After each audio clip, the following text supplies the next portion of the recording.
여러분, 인생의 목적은 뭘까요? 많은 사람들은 행복이라고 생각을 합니다. 이것은 행복에 대하여 깊이 연구했던 아리스토텔레스 이후 학계에서 인정하는 정설입니다. 요즘 많은 사람들의 삶의 양태 중에 하나가 욜로의 삶이라고 하는데, 이 욜로란 You only live once. 당신은 한 번뿐인 인생을 산다. 쉽게 말하면 한 번 사는 인생을 즐겁게 살자. 그것이 요즘 사람들의 삶의 모습이라는 거죠. 불확실한 미래를 위해 희생하지 말고 보이는 확실한 하루하루의 행복을 놓치지 말자. 여기서 나온 말이 소확행입니다. 작지만 확실한 행복을 누리겠다는 거죠. 예를 들면 아름다운 경치를 보면서 음악을 듣는다거나 좋은 사람과 함께 여행을 한다거나 혹은 내 몸에 딱 맞는 옷을 입고 즐거워한다거나 맛있는 음식을 먹으며 즐거운 대화를 나누거나 이렇게 함으로써 작은 것에서 행복을 찾자는 거죠.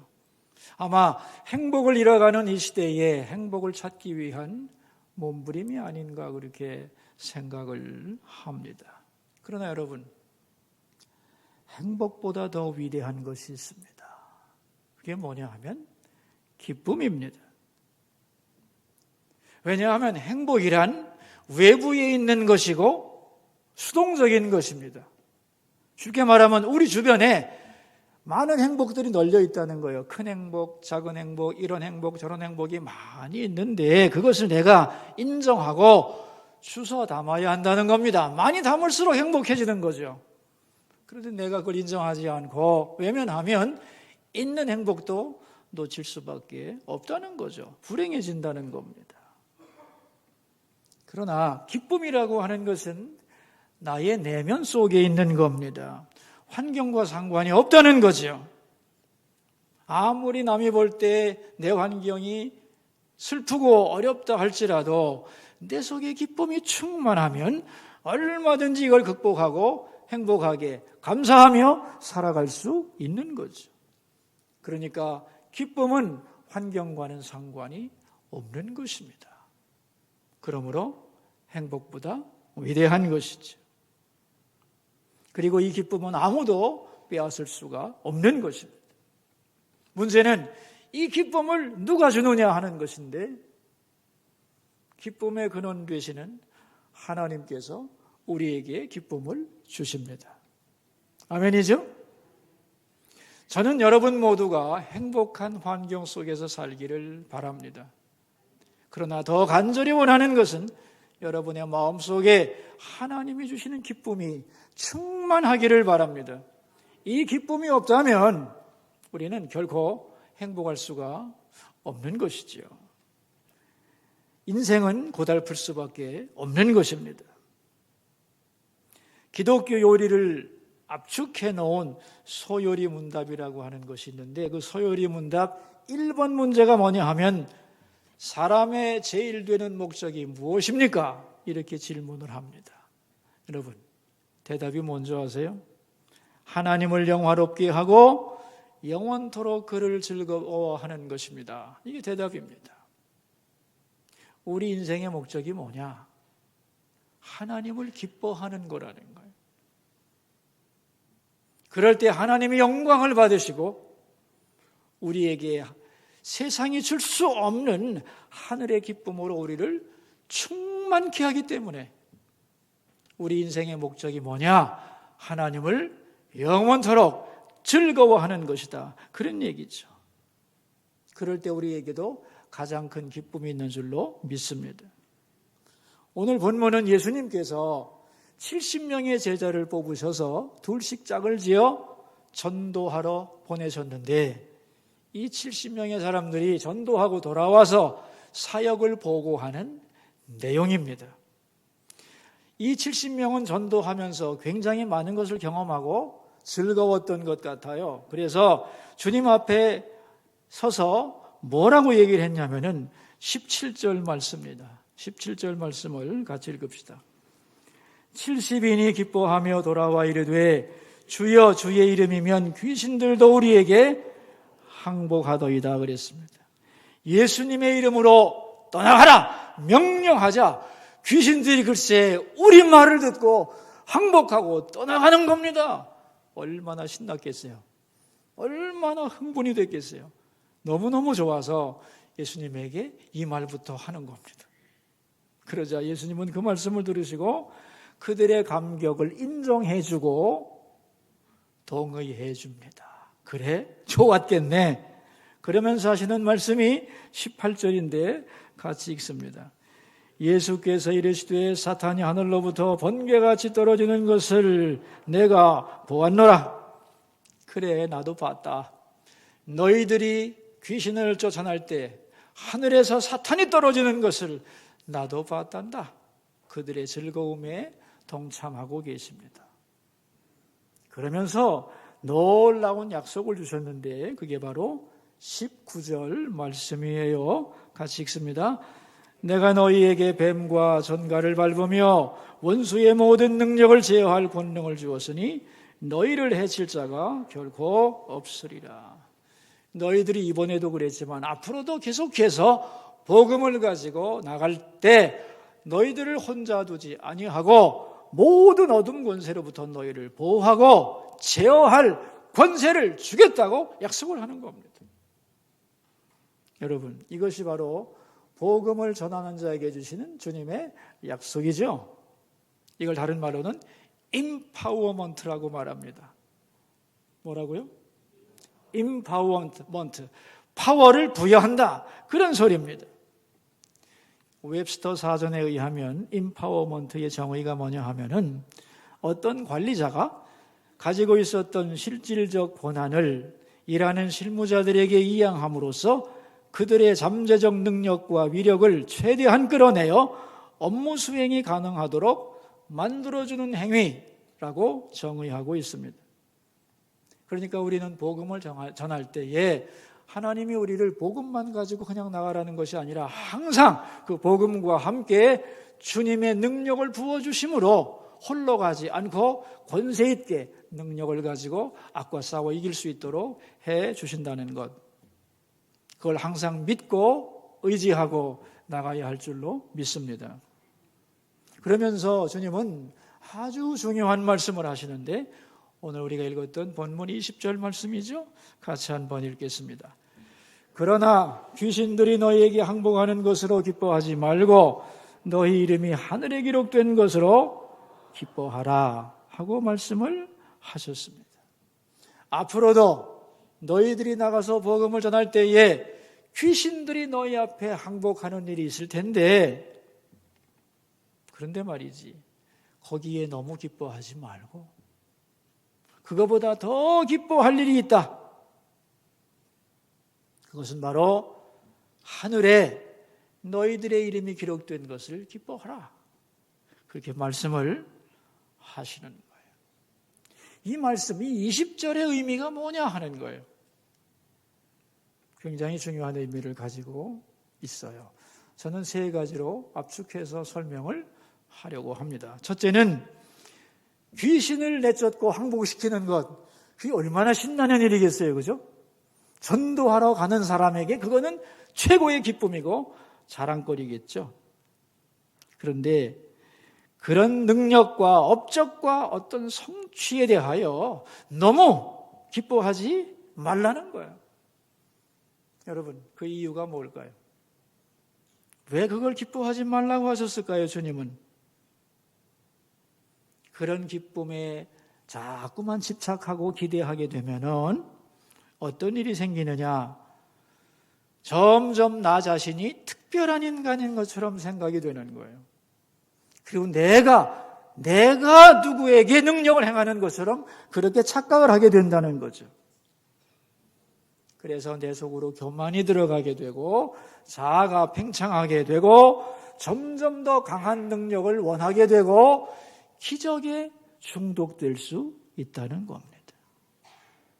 이런 종류의 기쁨을 추구하면 영적으로 망가진다는 거예요. 철학적으로 말하면 이것은 자기에게 근거를 둔 것을 금지하는 거예요. 여러분, 기적이 내 겁니까? 귀신을 쫓아내는 것이 나의 능력인가요? 아니죠. 내 소유도 아니지요. 내 본질도 아니지요. 하나님이 주시는 잠깐의 은혜일 뿐입니다. 더 중요한 것은 그것은 언젠가는 나를 떠난다는 겁니다. 제가 잘 알고 있는 어떤 목사님이 아주 능력을 사모해가지고 저 삼각산에 가서 기도를 참 많이 했어요. 그리고 능력을 받았어요. 그 능력을 받고 나서 얼마 후에 저를 만나는데 이런 고백을 했어요. 자기가 능력을 받고 깜짝 놀랐다는 거예요. 능력을 받았다고 자기가 느끼는 순간에 어떤 변화가 나에게 일어났는가 하면은 다른 사람들을 향하여 말투가 무례해졌대요. 그리고 다른 사람들을 우습게 알고 동료들을 지배하려는 마음이 있다는 걸 알게 됐다는 거예요. 내가 십자가 앞에서 이미 죽었다고 생각했는데 내가 능력이 있다는 걸 깨닫는 순간에 자아가 살아나서 팽창을 하더라는 거예요. 내가 사모하던 이 영적 능력 속에 이러한 위험이 있었다는 걸 그때 알고 내가 정말 하나님의 도구로 바르게 살아가기 위해서는 이걸 극복하지 않으면 안 되겠다 생각해서 금식하면서 그러한 마음이 자기 속에서 빠지기를 위하여 애를 썼노라고 그런 고백을 하면서 함께 은혜를 나눈 적이 있습니다. 능력은 여러분 좋은 거죠? 그러나 그걸 너무 자랑하고 기뻐하지 말라는 거예요. 그럼 우리가 무엇을 기뻐해야 되느냐는 거예요. 뭘 기뻐해야 되죠? 오늘 설교 제목이죠? 같이 한번 읽어봅시다. 내 이름이 하늘에 기록된 것을 기뻐하라는 거예요. 네가 얼마나 많은 업적을 이루었는가? 그걸 기뻐하지 말고 네가 어디에 속했는가? 하나님께 어떤 은혜를 입었는가? 내가 어떻게 해서 하나님의 자녀가 되었는가? 그것을 기뻐해야 된다는 거예요. 그러면서 예수님은 왜 이것이 진정한 기쁨인가를 설명하십니다. 21절인데 우리 같이 읽겠습니다. 그때 예수께서 성령으로 기뻐하시며 이르시되 천지의 주제이신 아버지여 이것을 지혜롭고 슬기 있는 자들에게는 숨기시고 어린아이들에게는 나타내심을 감사하나이다. 옳소이다. 이렇게 된 것이 아버지의 뜻이니이다. 그랬어요. 지혜롭고 슬기 있는 사람들에게는 하나님 자신을 감추시고 어린아이들에게는 나타내시는 것이 하나님의 뜻이라는 거예요. 여기서 지혜 있고 슬기로운 사람은 누구냐 하면은 자칭 스스로 지혜 있고 슬기롭다고 생각하는 사람들이에요. 이 사람들은 자기의 힘으로 뭔가를 이루어내고 업적을 성취할 수 있다고 생각하는 사람들입니다. 그러니까 자기 이름을 드러내고 자기 업적을 신뢰하고 자기 왕국을 구축하고 자기 힘과 장점을 가지고 하나님 앞에 설 수 있다고 생각하는 사람, 이런 사람들이 지혜롭고 슬기 있는 사람들인데 그런 사람들에게 하나님은 자기를 감추신대요. 그럼 누구에게 하나님은 자기를 나타내신다고 했나요? 어린아이들에게, 겸손한 사람들에게, 자기 능력을 신뢰하지 않고 하나님의 은총을 갈망하는 사람, 하나님이 나를 아시는 걸 기뻐하는 사람, 그런 사람에게 자신을 드러내는 것이 하나님의 뜻이라는 거예요. 여러분, 우리는 어떤 장점이나 업적이나 내가 이룬 공로를 가지고 하나님 앞에 나가는 거 아니죠? 맞죠? 여러분, 자녀가 되는 길은 부모 앞에서 나의 능력을 증명함으로써 되는 것이 아닙니다. 어떻게 자녀가 될 수 있느냐 하면은 오직 부모님의 사랑에 근거하는 거죠. 그래서 어린아이들은 부모 앞에 자기를 증명하는 일에 관심이 없습니다. 부모님이 나를 어떻게 사랑하시는가? 거기에 예민하지요. 그리고 그 사랑 안에 거하기를 기뻐하는 것이 어린 아이들이죠. 주님은 오늘 말씀 속에서 우리가 어떻게 하나님의 자녀가 되는가 그 놀라운 비밀을 설명해 주십니다. 22절인데 같이 읽읍시다. 내 아버지께서 모든 것을 내게 주셨으니 아버지 외에는 아들이 누군지 아는 자가 없고 아들과 또 아들의 소원대로 계시를 받는 자 외에는 아버지가 누구인지 아는 자가 없나이다 하시고, 여러분 여기 이런 말이 나와요. 아버지 외에는 아들이 누군지 아는 자가 없고, 그러니까 아버지와 아들은 서로를 완전히 아는데 하나님 아버지와 예수 그리스도처럼 서로를 잘 아는 존재는 없다는 거죠. 그리고 그 관계 속에 들어갈 자도 아무도 없는 거죠. 그 완전한 사랑의 관계 속에 하나님은, 주님은 우리를 포함시키기를 원하신다는 거예요. 그래서 이게 뭐라고 했냐면은 아들의 소원대로 계시를 받는 자 외에는 그랬습니다. 그러니까 예수님이 소원을 가지고 있는 거죠. 어떤 소원일까요? 계시를 깨닫고 이해하는 자가 있기를 간절히 원한 거예요. 그 결과 예수를 믿고 하나님을 아버지로 아는 자들이 생겨난 거죠. 그것이 바로 우리라는 거예요. 그런데 이게 얼마나 놀라운 얘기냐 하면은 23절과 24절입니다. 같이 읽겠습니다. 제자들을 돌아보시며 조용히 이르시되 너희가 보는 것을 보는 눈은 복이 있도다. 내가 너희에게 말하노니 많은 선지자와 임금이 너희가 보는 바를 보고자 하였으되 보지 못하였으며 너희가 듣는 바를 듣고자 하였으되 듣지 못하였느니라.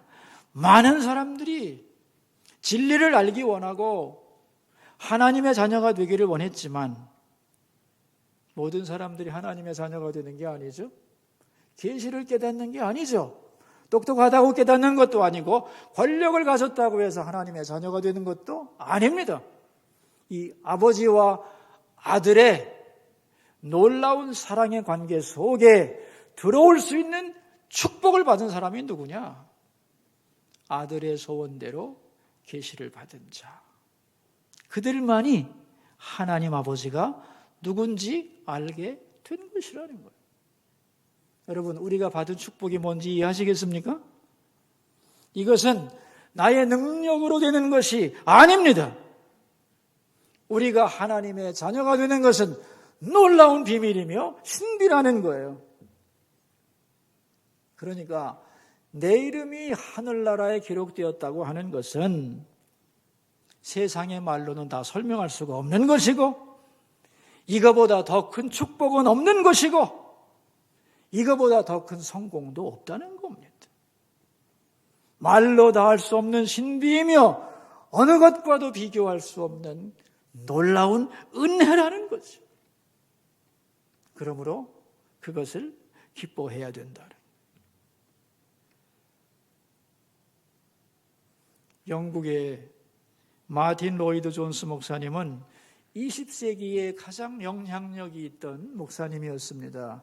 그는 수십 년 동안 많은 열매를 맺으면서 왕성한 사역을 하셨는데 말년에 병이 들어서 침대와 안락의자 사이를 겨우 왕래할 정도로 몸이 힘들었습니다. 그걸 보면서 어느 분이 죽기 얼마 전에 어떻게 감당하고 계시는가 하고 질문을 했더니 그 목사님이 누가복음 10장 20절을 암송하시면서 대답을 해 주었습니다.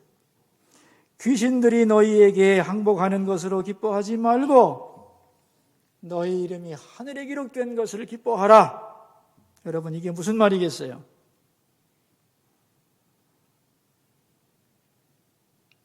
나는 기쁨과 평안을 사역의 능력과 연결시키지 않는다는 거예요. 내가 잘 나갈 때, 능력을 발휘했을 때, 업적이 가득했을 때, 그때 좋았지만 그것이 나의 기쁨의 근원이었다면 지금은 슬퍼할 수밖에 없겠죠.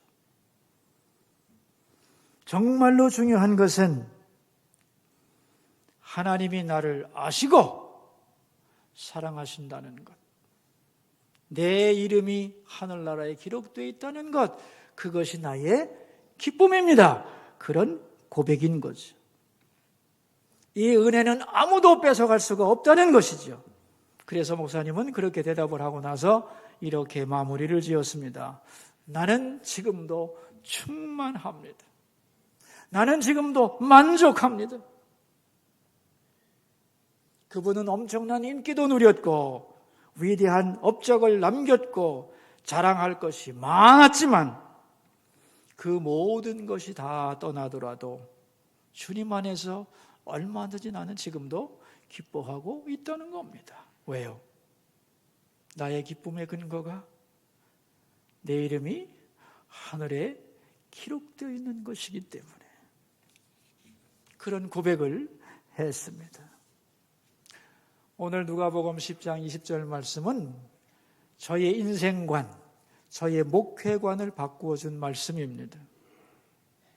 여러분, 목사로서 귀신이 내 앞에서 항복하는 일이 얼마나 멋진 일이겠어요? 얼마나 자랑스럽겠어요, 여러분? 그러나 내 수고와 노력과 성취, 거기에 민감해지지 않으리라. 그것을 자랑하고 기뻐하지도 않겠고 남들과 그것을 비교하며 교만하거나 낙심하지도 않으리라. 왜냐하면 그것은 본질적인 것이 아니기 때문에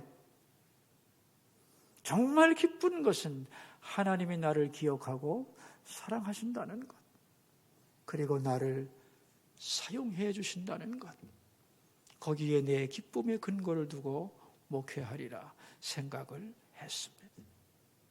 그때부터 아마 진정한 자유가 왔던 것 같아요. 그리고 아무하고도 비교하지 않고 하나님이 나를 기억해 주신 것, 그 하나만을 기쁨으로 하여 오늘까지 달려왔다고 믿습니다. 여러분, 우리가 신앙생활을 하면서 왜 기쁨을 잃어버리는가? 많은 분들이 신앙생활 하는데도 기뻐하지 않아요. 왜 그럴까요, 여러분? 나의 가치를 하나님의 은총에 두어야 해요. 그래야 기쁨을 잃어버리지 않을 수 있습니다. 많은 사람들이 자기의 능력과 업적, 그걸 통하여 자기의 가치를 드러내려고 해요.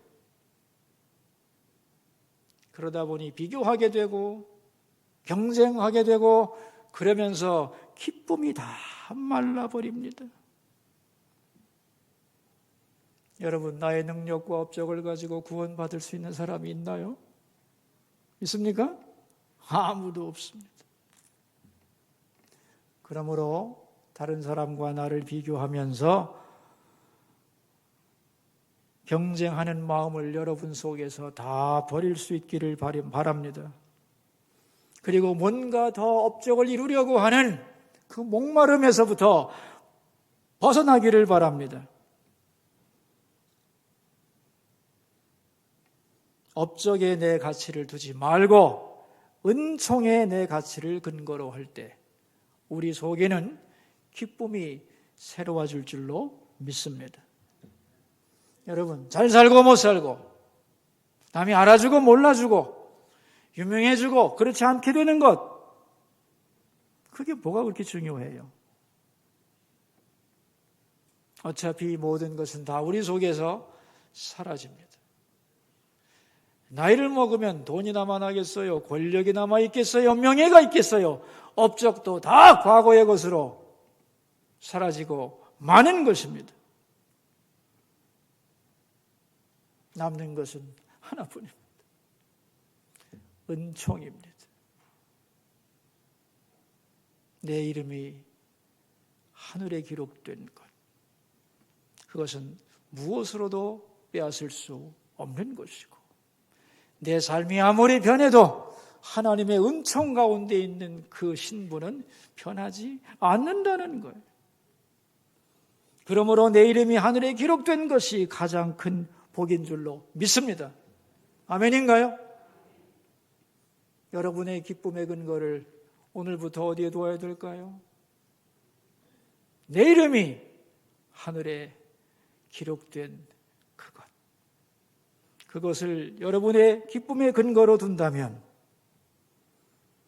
아무도 그 기쁨을 빼앗을 수 없을 것이고, 그것을 생각하면 할수록 여러분 속에 기쁨은 더욱 충만하게 될 줄로 믿습니다. 여러분, 이 기쁨 위에서 남은 날들을 살아가시고 고단한 인생을 지치지 않고 날마다 승리할 수 있기를 주의 이름으로 축원합니다. 기도하겠습니다. 우리 들은 말씀을 생각하면서 두 가지 기도 제목 가지고 주님 앞으로 나갑시다. 첫 번째 기도 제목입니다. 귀신을 항복시켰다고 기뻐하지 말고 내 이름이 하늘에 기록된 것을 기뻐하는 사람 되게 하소서. 기도하겠습니다. 사랑하는 주님, 우리는 예수 믿고 은총을 받은 사람들임에도 불구하고 귀신이 내 앞에서 항복하는 것, 내 능력과 업적을 기뻐하면서 비교하면서 사라질 것에 기쁨의 근거를 두면서 점점 기쁨을 잃어가는 삶을 살아가고 있습니다. 주님은 말씀하셨습니다. 진정한 기쁨이란 은총에 있는 것이다. 네가 이룬 업적, 그것이 자랑거리가 아니다. 하나님이 너희 아버지가 되었다는 것, 그분이 내 이름을 기억해 주신다는 것, 그 사랑의 품 안에 너를 안으셨다는 것, 그것을 기뻐하는 자가 되라. 그것을 기쁨의 근거로 하는 사람으로 살아가라 말씀하시나니, 남과 비교하며 경쟁하며 더 큰 업적을 이루기 위해 몸부림치면서 지친 우리 용서해 주시고, 이제 주님, 내 이름이 하늘에 기록된 것, 그것으로 인하여 나는 기뻐합니다. 모든 것이 사라져도 결코 사라지지 않는 하나님의 은총, 그것을 기뻐하는 주님의 자녀가 되게 하옵소서. 두 번째 기도 제목입니다. 지난 월요일부터 기도 운동이 시작되었습니다. 수서교우들이 올 한해 기도에 동참하게 하시고 기도하면서 그것이 짐이 되지 않도록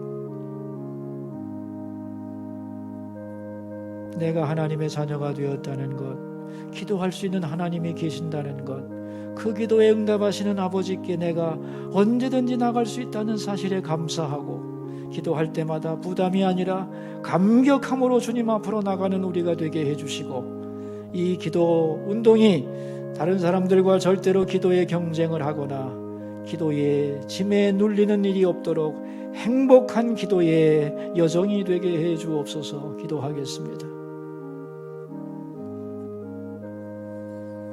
하나님, 기도할 수 있다는 것이 짐이 될 때가 많습니다만, 그리고 경쟁하며 비교할 수도 있습니다만, 이런 것을 다 내려놓고 기도할 수 있다는 것이 얼마나 은혜로운 것인지, 이것이 얼마나 놀라운 특권이며 내게 주신 축복인지 감격하며 주님 앞에 무릎 꿇는 주의 자녀들이 되게 하옵소서. 감사하며 한 해 동안 무릎 꿇어 기도하며 주님과 깊이 만나는 내 생애 최고로 기도 많이 하는 한 해가 될 수 있도록 한 분 한 분 성도들의 신앙에 은혜를 베풀어 주옵소서. 바라기는 영아부, 유치부, 아동부, 청소년부, 겨울 성경학교를 하고 있사오니 주께서 은혜로 붙들어 주시고 그들의 이름을 하늘나라 생명책에 기록하여 주옵소서. 하나님 아버지, 세상에는 우리를 행복하게 하는 것들이 많습니다. 뭔가를 이루었을 때 성취의 기쁨과 보람도 느낍니다. 그러나 그것은 진정한 기쁨이 되지 못합니다. 왜냐하면 그것은 내 본질도 아니며 영원한 것도 아니기 때문입니다. 우리의 진정한 기쁨은 내 이름이 하늘에 기록된 것입니다. 우리가 예수님을 믿게 되었고 하나님을 아버지로 알게 된 것은 아무에게나 주어지는 복이 아니라 놀라운 신비와 말로 닿을 수 없는 은혜의 결과이기 때문에, 또한 모든 것이 사라져도 결코 사라지지 않는 하늘에 기록된 내 이름을 주신 하나님께 감사하며 기뻐하며 살아가는 주의 자녀들이 다 되게 하옵소서. 이 기쁨으로 세상을 이기게 하옵소서. 존귀하신 예수님의 이름으로 기도하옵나이다. 아멘.